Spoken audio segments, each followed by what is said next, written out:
Hey everyone, in this video we're going to talk about the game cache system and how we can use it to transfer information from one map to another in a single player campaign. Before we get into it, I have a couple of caveats I want to mention about the game cache system. First of all, it only works in single player. There might be some way you can get it to do something in multiplayer, but that's not what I'm going to talk about today. Second, there are some significant bugs related to the game cache system present in the current version of the game. Time of recording, that's version 2.0.1. First of all, the clear cache function doesn't seem to work correctly. It has even gone as far as corrupting my map files when I add it to the triggers. I don't know if that's just an issue on my end or if other people have that, but beware of that. Second bug that I've noticed is if your game loads maps really fast, like if you've got the game installed on a fast SSD or something, sometimes the loading screen will complete before the game cache has actually finished processing all of its information. So if you're creating a map or a campaign using game caches, I strongly recommend that you go into your map loading screen settings and use a campaign screen. The reason for this is that a campaign screen, when the loading bar is done, will say press any key to continue and wait for user input. The default screen will just put you into the map instantly as soon as the bar is finished. Now, knowing that sometimes the game cache operation takes longer than the time that it takes for the bar to fill all the way up, having that delay of waiting for user input can be the difference between a map working or not working. And as a user, I would recommend that you, in the loading screen, when it says press any key to continue, wait like 3 or 4 seconds extra. I always give it a full 10 seconds just to be sure, but just a few extra seconds to allow the game cache to set up. Now that all of those caveats are out of the way, we can get into our example map and talk about what exactly we have set up already and what we're going to be walking through creating. So this map, or this campaign file rather, oops, misclicked there. Let me get my campaign editor. We have two maps. In the first map, we're going to generate 3 variables, and then we're going to store them inside the game cache. And in the second map, we're going to retrieve and use all 3 of those variables. Our first variable that we're going to be storing is this unit, Lunara Quicksilver, our hero for the campaign. So when we store a unit variable, that's going to, for a hero, store all the extra information like their current experience and level, their learned spells, and their inventory contents, which is, of course, very important to transfer over if you're doing a campaign. The second piece of information we're going to transfer is a simple integer count of how many enemy units we've killed during the map. That one is going to be really simple to generate, really simple to use. The third and most involved piece of data that we're going to transfer is going to be a unit type. I've set up a trigger here where when you approach this area, these 3 units are neutral ghosts, and the game will prompt you to select one of them to be your companion in the next map.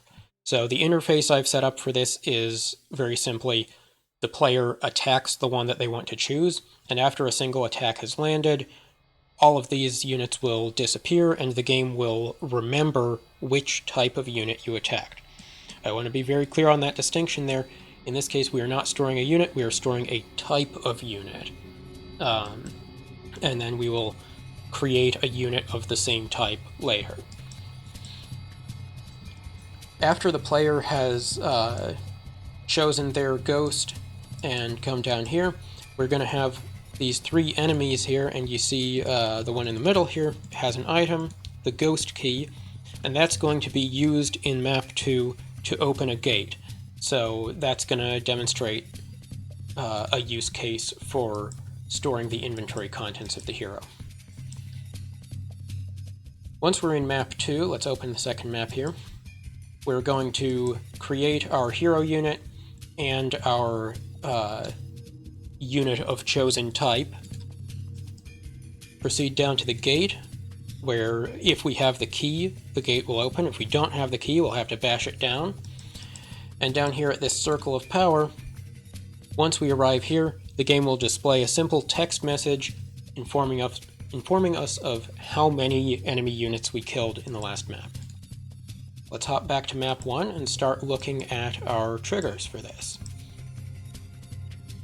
So I have, in the interest of saving time, I've already implemented everything that does not immediately pertain to the game cache system.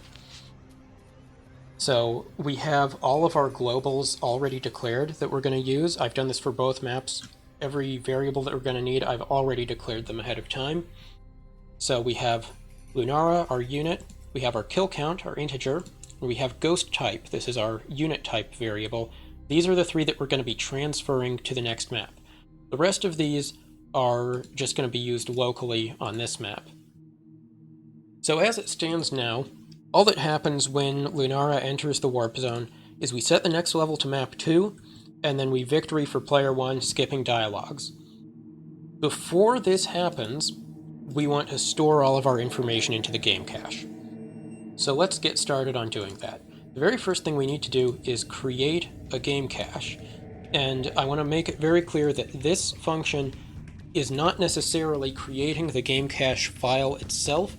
This is creating a game cache logic entity to be used by the triggers and scripts in the map. So we're going to give it a file name, and before it creates any data, it's going to look at this file path. It'll look for a file with this name, and if it already exists, it's just going to read whatever's already there. If it doesn't exist, then it'll create it from scratch. For this example, I'm going to name my cache Geekio Cache. So we create our game cache object, and I'm going to go ahead and set my cache variable equal to last created cache. And now let's get to actually storing some information. The first thing we'll store is our unit, Lunara. So we're going to go to a game cache action, store unit. I'm going to choose Lunara from the variables list. Now we are presented with the choice of label and category in whatever cache we're doing. I'll set that right now. So label and category is basically you can think of it as a file in a folder within the cache file. So the convention that Blizzard used for naming these labels and categories in the vanilla campaign was that the label would just be the name of the variable, and then the category would be the name of the map from which the variable was saved. So if you're saving a variable, then you have it, the category is the name of the map where you're doing the saving. And if you're retrieving a variable, then the category is the name of the map from which you are retrieving it. Now, that's just a convention. You can name these however the hell you want. It really doesn't matter as long as you are able to keep track of it yourself. So we're going to store our unit variable with the label Lunara, and the category will be map1 in example cache. So that's Lunara stored already with just that one line. And let's take a look at how to load Lunara, how we can retrieve a hero from the cache. So we're going to go to map 2, and we've already got our region defined here for where we want Lunara to start.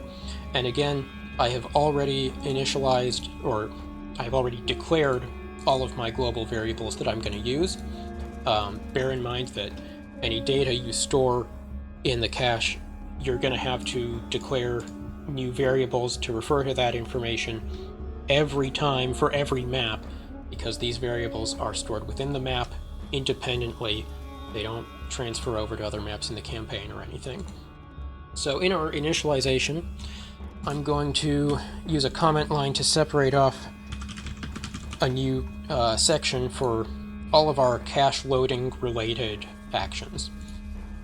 The first thing we need to do, as before, is create a game cache object, and we need to make sure that it has the same file name that it's looking for and reading from as the file that we wrote to. So this is going to be called Geekio cache, exactly the same as I typed it before. This is case sensitive, so watch out for that. Make sure you spell your names right. And then we're going to do the same set variable. Make sure that example cache is our last created cache. And now we're going to restore our unit. So we're going to go to our game cache actions and restore unit. You can either do facing angle or facing towards a point. In this case, we'll just do facing angle. And now here we have, again, our label of category. So we're going to make sure that we type this exactly the same as before. Again, this is case sensitive. Make sure that you spell everything correctly. So we're restoring Lunara of map 1 from example cache. And then when we're restoring a unit, what player are we restoring for? It's going to be player 1, and of course the position. I'm going to avoid a memory leak here by using a temp point variable and then clearing that variable out. So I'm going to insert above that line, set variable. I'm going to set my temp point variable equal to the center of the region Luna starred.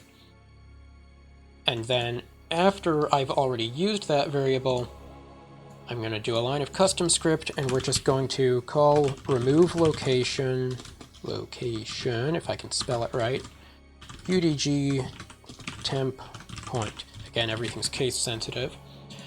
If you're not familiar with what I'm doing here, essentially, whenever we use a dynamically created point variable, like, for example, center of region, random point in region, any of these point arguments that's generated by a function, that will load this point into memory, but it will not provide us any way to actually access that point again.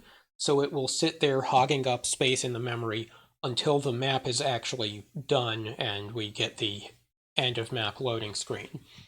Or more appropriately, the unloading screen, where it unloads everything out of memory and does all the garbage collection. So we're going to... Anyway, so we have created our temp point, restored Lunara at the point, removed the temp point. Now we need to make sure that we set our variable for Lunara so that we can actually refer to that unit that we just restored. So we're going to set Lunara equal to last restored unit. And we've got the helpful small print down here that describes each of the functions in case you forget the difference between restored and replaced and created or anything like that. So we now have restored our unit that we saved in map 1 and assigned this variable to that unit. When we're saving or when we're restoring a hero from a cache, something that the Blizzard campaigns do, which I think is a pretty good practice, is they will add a failsafe in case Lunara was not retrieved from the cache successfully. So we've just restored this unit, and then we've set Lunara to be the value of whatever unit we just restored. And now we're going to do a check and make sure that we actually did restore a unit. So I'm going to add a new action. It'll be an if, then, else multiple functions. So my if condition is going to be a unit comparison. We're going to look at the unit we just restored, which we've just defined as Lunara. So we're going to check Lunara, and we're going to check whether there is a unit there. So we're going to go to preset no unit. So we have this check here that if Lunara, as we just restored, is not actually any unit, i.e. the game cache was empty, then we're going to create a fresh instance of the unit so that the player is not completely stuck. This is especially useful for troubleshooting or for testing your campaign maps prior to having fully set up the game cache system, or if you need to test maps out of order, or if the game cache is behaving weirdly or something. this allows you to just have your unit even if the cache isn't loading correctly. So within our if then else, we're going to go into our then. So if Lunara is no unit, then we're going to create a new unit. So create units facing angle, and we're going to go to our unit type for Lunara, which in this case is a custom hero. So we're going to create Lunara for player 1 we're going to use that temp point again, facing the same angle, which was just 0. And then we can just leave the else empty. Now, right here, I created the temp point, and then used it, and then removed it. I'm actually just going to take this remove action and drag it below here, because we're using it again immediately after. So we create the temp point, we use it once, and then if that doesn't work, we use it again, and then we get rid of it.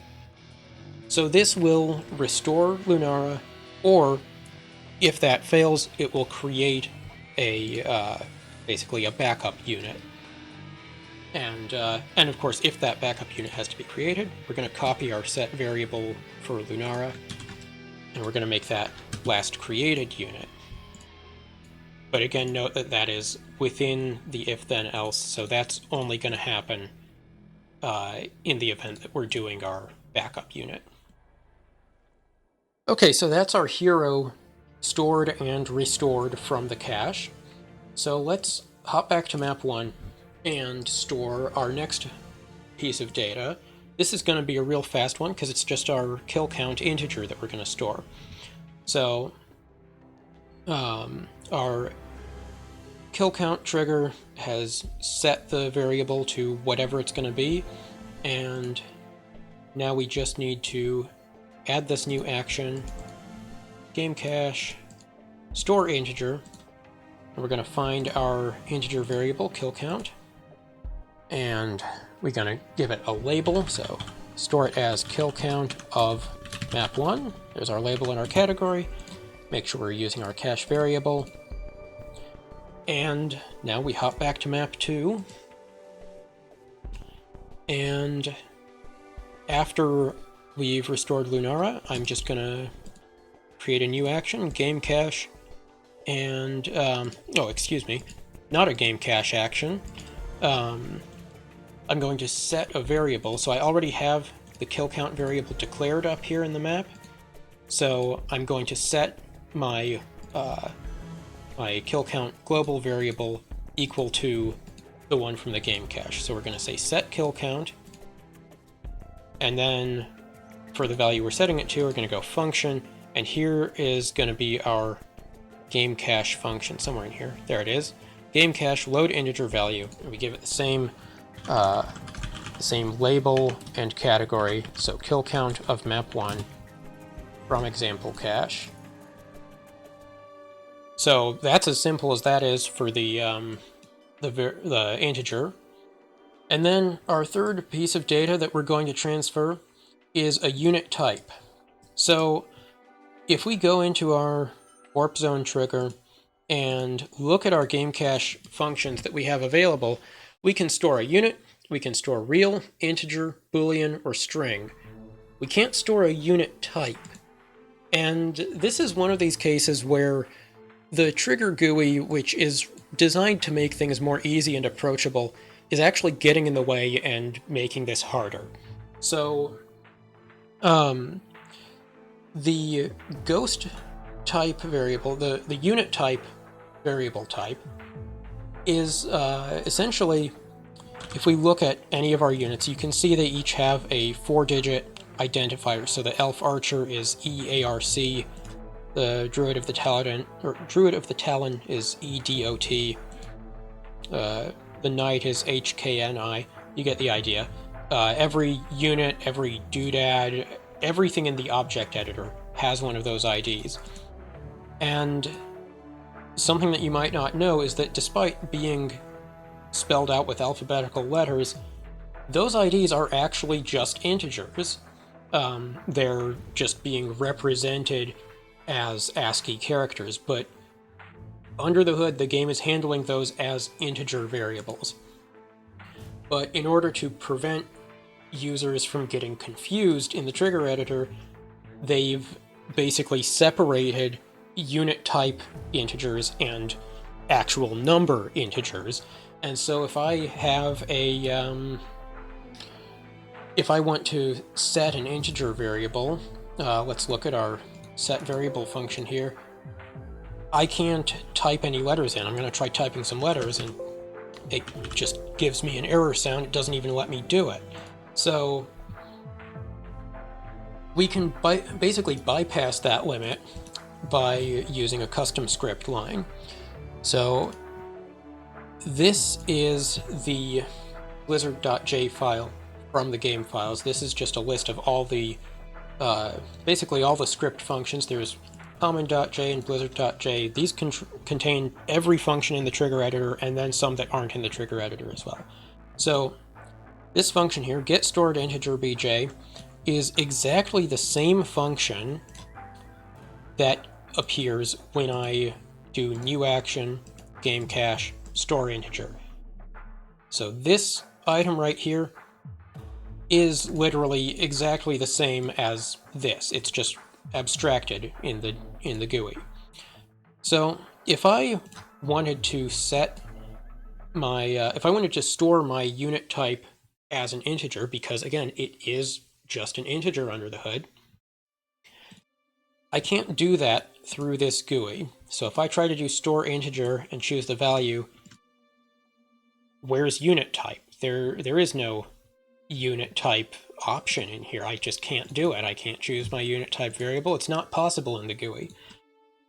But if we're just typing it freehand, oh, excuse me, that's the wrong one I had pulled up there. I need to be looking at store integer. Sorry, that's my mistake. This is the one that we're looking at in the GUI. The other one is for restoring an integer.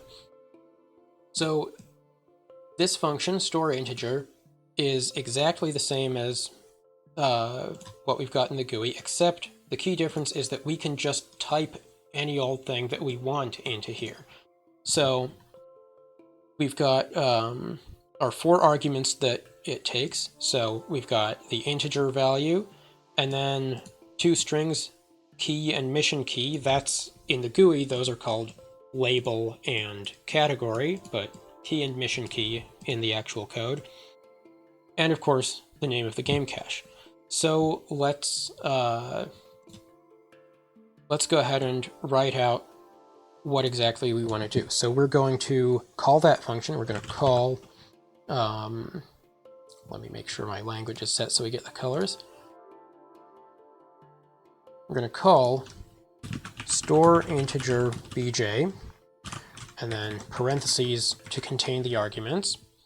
And then what are our arguments? We've got the integer value, the 2 strings, the key and the mission key, and our game cache name. So the value that we're going to store is just a variable. So it's one that we defined in our globals in the trigger editor. So that means it's a user-defined global, which means it has the prefix UDG_.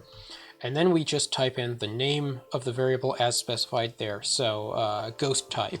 So UDG ghost type, comma. Next argument is going to be the first string. That will be our label. And so strings go in quotation marks.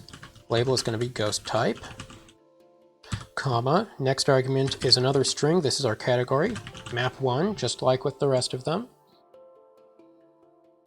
And then our final argument is what cache are we storing it in. And again, we have a variable for that, so that's going to be UDG example cache. So if we just copy this line, I've hit Control-C, that's in my clipboard now, and then we go to a new action, select custom script, we can just paste that in. And so this will bypass that restriction from the GUI, and it will store our unit type variable in the game cache as an integer. Because again, I'll reiterate, it's just an integer. And then In order to retrieve it in map 2, we're going to have to do something similar. So we'll go to map 2, go to our triggers, and right here in our loading cache, we're going to do basically the same thing. I'll type it out in Notepad first.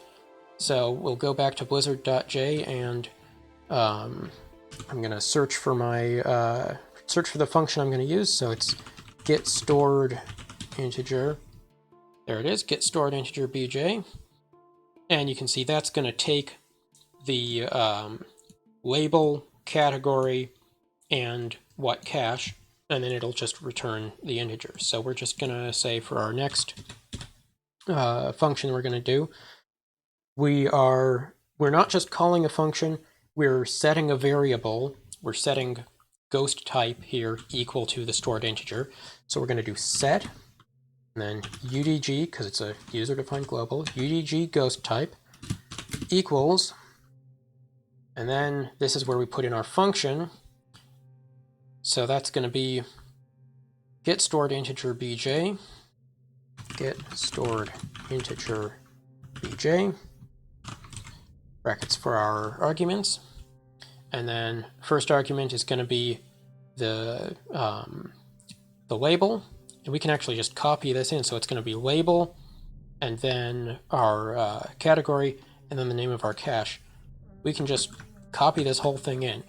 Now, if you're doing this, it's very important to note that this variable is not necessarily the same between the two map files, unless you made sure to input it the same. So in this case, I've declared example cache as a game cache with exactly the same name spelled the same way in both of my maps. But if you spelled it differently, you're going to have to account for that in here. So anyway, we now have our line here that will set the ghost type global equal to ghost type of map 1 from example cache.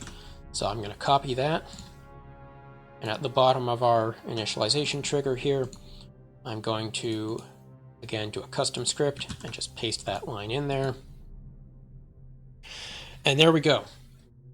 Now we have stored all of our or we have restored all of our stored data. That's all 3 of the pieces of data we were going to do. So our first 2 are unit and unit type. Those are going to be used pretty much immediately. Let's see, did I have... Oh, right. I don't have a trigger yet to actually create this ghost type. I knew something was missing.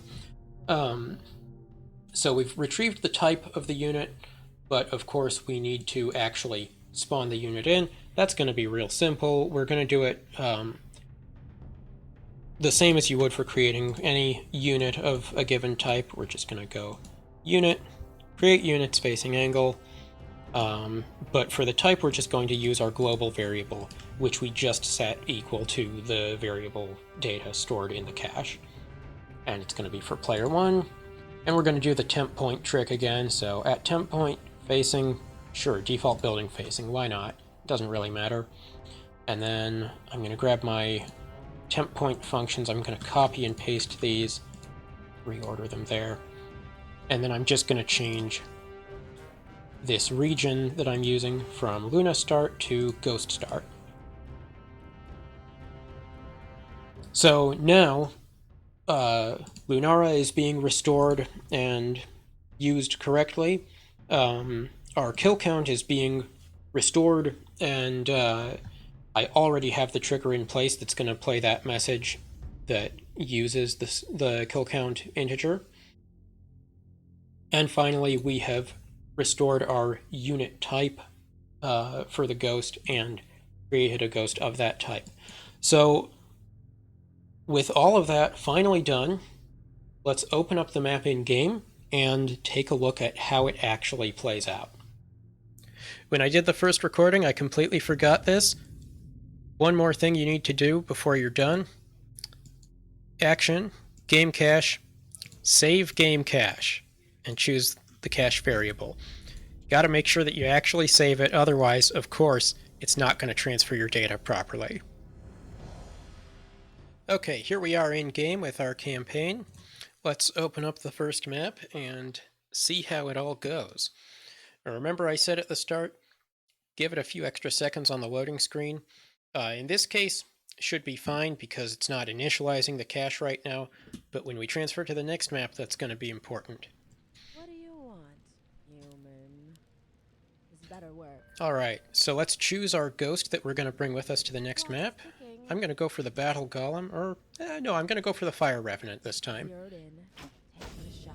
There we go. It says we've chosen the Fire Revenant. Plan or what? Now we can fight these demons and take the key so that we can go through the gate in the next map.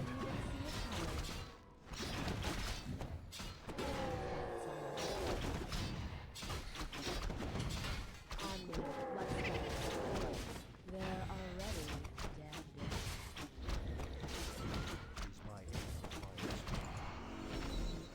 Make it quick. Alright, looks like we gained a level.